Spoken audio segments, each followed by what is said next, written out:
அதான் நம்ம வந்து விசாரிச்சப்போ என்ன சொல்கிறாங்கன்னா, எடப்பாடி வந்து திருப்பி கல்யாண சுந்தரத்தை கூப்பிட்டு, என்ன கல்யாண சுந்தரம், என்ன உங்களுக்கு என்ன தேவைன்னு சொல்லுங்கள், எஸ்பி வேலுமணியோட ஆளுங்க நான் அப்படின்னு. எஸ்பி வேலுமணி ஆள் தான், எனக்கிட்ட என் ஆளாக மாற என்ன வேணும் அப்படின்னு சொல்லி கேட்டிருக்காரு. ஆல்ரெடி தெரியும் இல்லையா, நாம் தமிழர் கட்சியில் 66 லட்சத்தை என்ன பண்ணியிருக்காரு.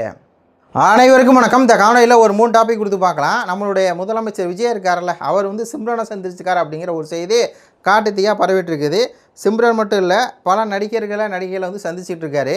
உடனே வந்து எதிர்க்கட்சிகள்லாம் விஜய் அவர்கள் மேலே ஒரு குற்றச்சாட்டு வந்து வைக்கிறாங்க. அதுதான் ஸ்டாலின் ஆட்சியில் அவர் வந்து கூலி படம் பார்த்துக்கிட்டே இருந்தார். ஒரு பக்கம் வந்து கோயம்புத்தூரில் ஒரு பெண்ணை வந்து 3 பேர் சேர்ந்து கற்பழிக்கிறாங்க. அது மிகப்பெரிய விஷயமாக போயிட்டுருக்குது.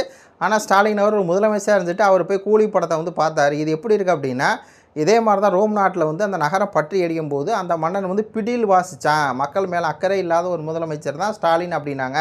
அதே மாதிரி தமிழ்நாட்டில் கொள்ளை கற்பழிப்பெல்லாம் நடந்துக்கிட்டே இருக்குது.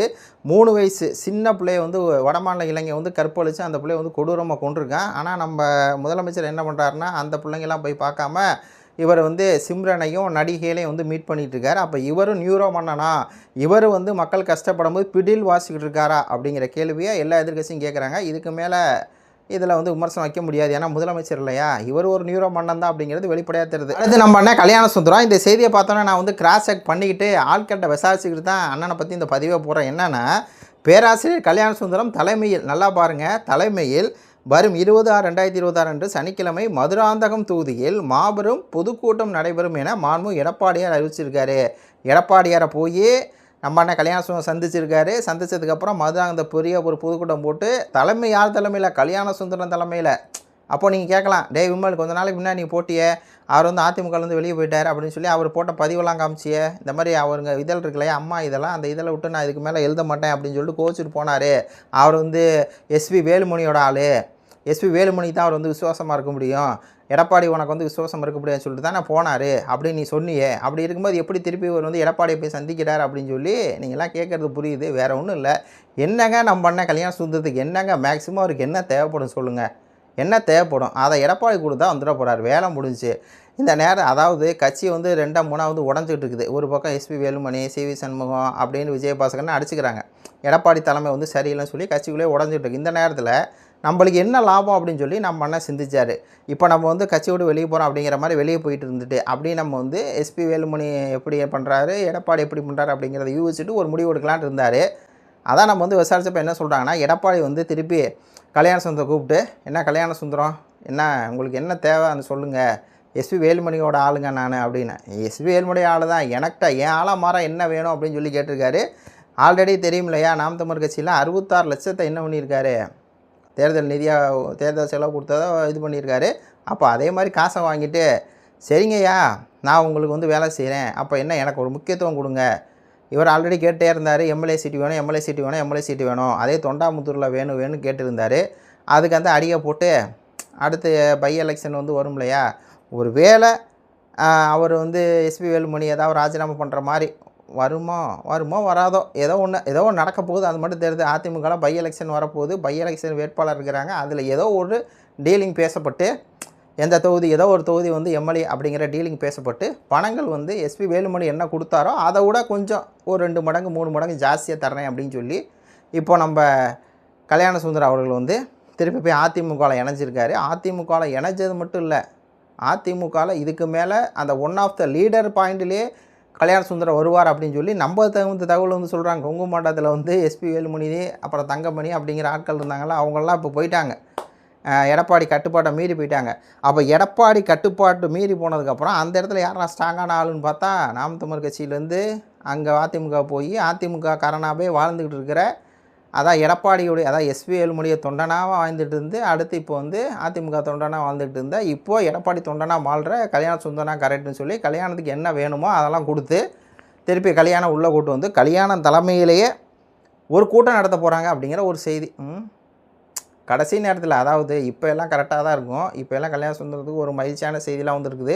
ஏற்கனவே சீட்டு கொடுக்கல, போன தடவை பாவம் அவரை வந்து தெருவில் போட்டாங்க, கத்திக்கிட்டே ஜெயலலிதா வழக்க எம்ஜிஆர் வழக்க எடப்பாடியோ கத்திக்கிட்டே கிடந்தார். இப்போ ஏதோ ஒரு பதவி கிடச்சிருக்கு போல், தலைமையெல்லாம் அதாவது தலைமையிலலாம் நடக்க போகுதுங்கிற போது தான் பார்ப்போம் என்ன நடக்குதுன்னு.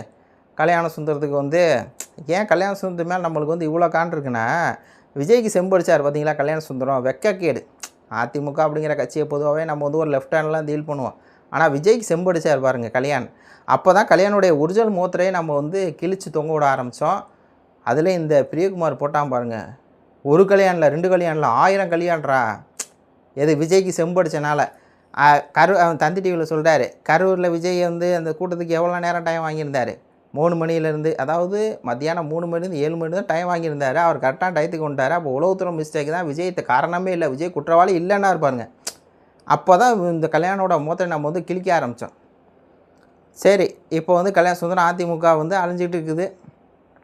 அதில் ஏதோ இவருக்கு ஒரு பொறுப்பை கொடுத்து பார்ப்போம் என்ன நடக்குது அப்படின்னு சொல்லி. சரி, அடுத்த செய்தி என்ன முக்கியமான செய்தி, நம்ம சென்னை மாநகரம் இருக்கு இல்லையா, பெருநகர் காவல் வந்து ஒரு செய்தியை வெளியிட்டிருக்காங்க. யூடியூப் சேனலில் பெண்களை இழிவுபடுத்தி காணொலி வெளியிட்டு அவதூறு பரப்பிய 2 குண்டர் தடுப்பு சட்டத்தின் கீழ் அடைக்கப்பட்டன. அந்த 2 யார், வேறு யாரும் இல்லை, முத்தாரும் இந்த திரிசூர்யாவும் தான்.